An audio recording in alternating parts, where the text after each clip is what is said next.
welcome back to my channel Fly High with Priya. In this video, I'll be discussing the summary of the poem by Thomas Gray, which is The Bard. Now, this is an ode which is written in Pindaric form, means it is having three parts, and each part is divided into three subparts. Now, in this particular ode, the writer, or you can say the poet, has described that how Edward I conquered Wales and how he killed the innocent poets because he thought that it is the poets who bring rebellion, who just make people stand against the ruler.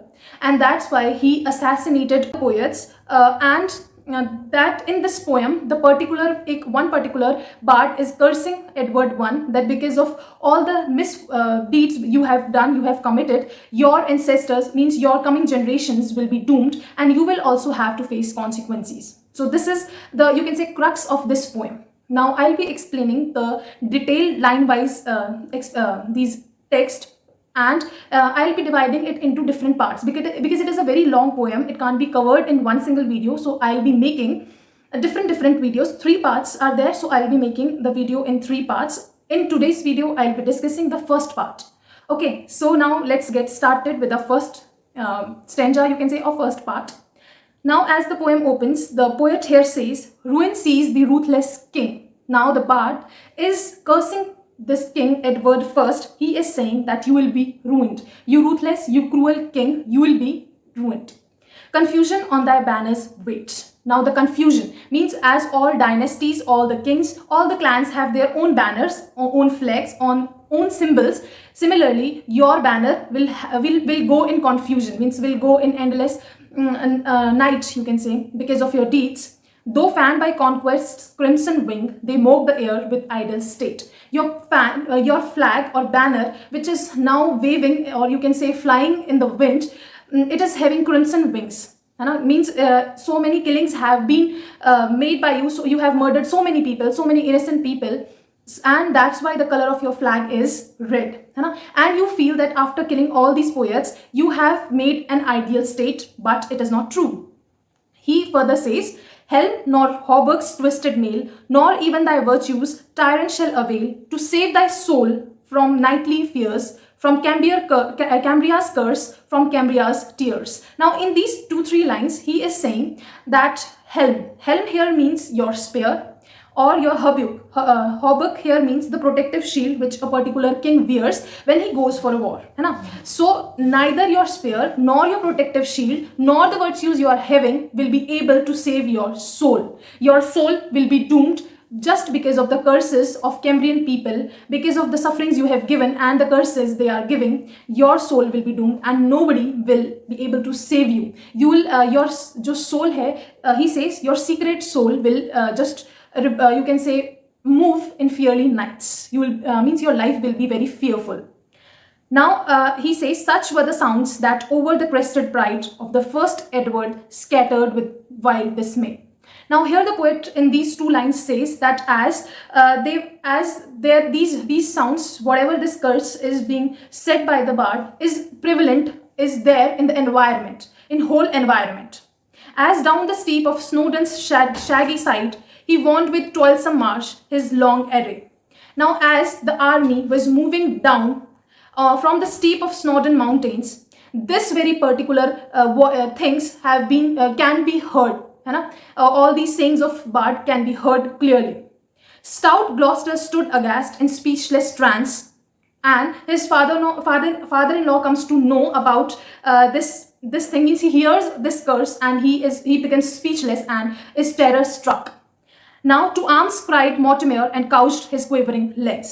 Now Mortimer is the this captain, you can say, or Senapati in Hindi, of this Edward I, and when he hears this curse, when he senses that feeling, he just commands his army that, "Oh army," he says, "to arms, get up, whatever," and he gets up and he holds his spear. Lance is there, so the lance here means lance, here means spear. He grabs his spear and means stands, and he's quivering there. So in this particular stanza, this poet has explained that how the bard is giving the curse and how is the environment, how terror struck, and how consequences will be faced by this particular king Edward I because of his deeds. है ना? So I hope this is very much clear to you. Now in this, the first part is complete. Second part starts, and it starts with a line: on a rock whose haughty brow frowns over old Conway's foaming flood, robed in sable garb of woe, with haggard eyes, the poet stood.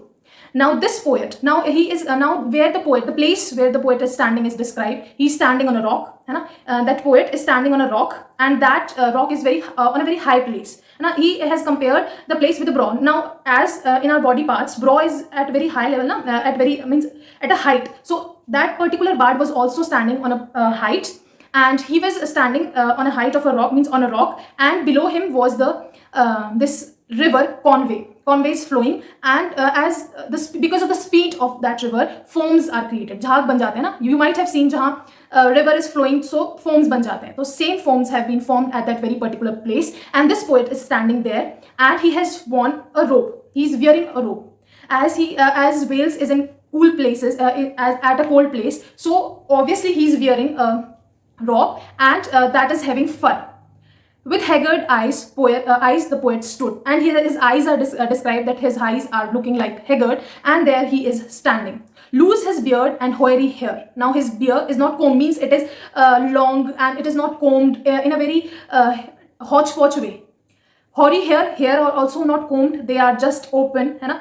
Streamed like a meteor to the troubled air, and those hairs, and they are just moving, they are just flying with the air, as the air is troubled means air is speedily moving, and he is standing on the rock on a height, so the speed of the air is very fast, and because of that speed, his hair are just flying in air, and they are looking like meteors. That meteors are burning, you can say, and in that particular way his hairs are moving or flying. And with master's hands and prophet's fire stuck the deep sorrows of his lyre. And he explains that it is the mercy of God, it is the mercy of Christ that he has been saved. And so he gives the credit of his survival to God. And he speaks, means he sings a song or a lyre or a poem. He says, hark how each giant oak and desert cave sighs to the torrent's awful voice beneath. That now here the giant oak and desert cave, they are the symbols. Giant oak means big oak, that is the symbol of power, and desert cave is the symbol of destruction. These two symbols have been used. Over thee, O king, their 100 arms they wave, revenge on thee in hoarser murmurs breathe, vocal no more since Cambria's fatal day. Now he is cursing, and he is saying that, oh you king. He's saying in an awful voice, in a very sad voice, he is saying that, O king, hundreds of men will come and they will take the revenge. Means don't think that you have killed people. They will come back and they will take revenge on whatever you have done, as you have silenced people's voice. And he says vocal no more. Means there have been no voices since Cambria's fatal day. Fatal day was when he has murdered different bards. So since that fatal day, there have been no voices, but one day they will come back and they will take the revenge. To high-born whale harps or soft lelvens lay. Now he has here in these two lines, he has described that this person, this Edward I, has killed innocent people. He has killed Hall, who was a poet. In 1170s, he had killed that poet who was an innocent person, and he has killed that Lelevian, who was the king of Wales. Means these two persons have been murdered by this Edward King I, and they will come and take the revenge one day. So in this particular stanza, the look of that bard is described, that how he looks, means his appearance is described, and how he has been saved, and how he is means how he is describing that one day people will come and will take revenge from him. So in this particular stanza, this was this. Now moving on to the third part of this first part. The poet here writes, cold is Cadwallow's tongue that hush the stormy main. Now he says, in this stanza he names 2-3 poets. He first of all says, he talks about Cadwallow. He was a poet who has the strength to hush the stormy wind. Means the wind which was blowing very powerful. He had the strength to stop that wind, from his poetry. Means he was such a great poet. Brave Orion sleeps upon his craggy bed, mountains ye mourn in vain. And now after Cadwallow, he has named Orion. He says that Orion was also a very brave person. He was a very good poet. Now he is sleeping on the beds of rock. Means he is also dead. And mountains ye mourn in vain. And mountains are just mourning. They are just, you can say, crying. And that is just useless crying. Means he will not come back. Now he says, moderate, whose magic made huge, plainly mourn, bow his cloud-topped head. On dreary Evans shore they lie. Now after Cadwello Orion, he names the third one, that is moderate. He says that he was such a great poet, such a fabulous, such an awesome poet, that he has the capacity, he has the power to make that highest mountain bow, means bend.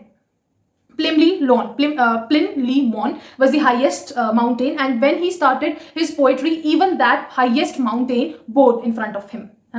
Now all these three poets, they are lying dead on the shore of Evern river.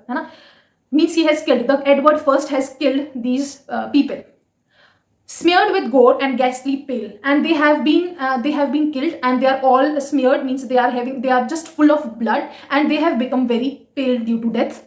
Far, far aloof, the affrighted ravens sail, and a crow is sailing, means in that particular Evern river, far, far away, a crow is sailing in a boat, and he is very much frightened because of that sight. The famished eagles scream and pass by, and as eagles are the scavengers, and they feed on dead people. But these three poets are lying dead, but that eagle passes away and does not eat these three poets. And now he says, dear lost companions of my tuneful art. Now he just talks, you can say, or talks with that, or you can say, उनको बताता, उनको एक तरह से address, he addresses those companions. He says that these are the lost companions, as he himself is a poet and they were also poets, so they were the companions of the same art. Dear as the light that visits these sad eyes, that the light which is coming in my eyes, it makes me sad. Dear as the ruddy drops that warm my heart, and the tears, they just fill my heart, means I get depressed over this thought. Ye died amidst your dying country's cry, no more I weep. I'll not weep more.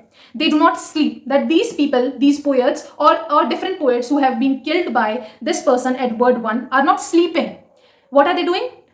They do not sleep. On yonder cliffs, a grisly band, I see them sit, they linger yet. Means that these people are not sleeping. They are not dead, but they are sitting on a cliff, on the edge of the rock, and they are lingering. What they are lingering? Avengers of their native land, and they just want to take revenge from that person, Edward I. With me in dreadful harmony they join, and weave with bloody hands the tissue of that line.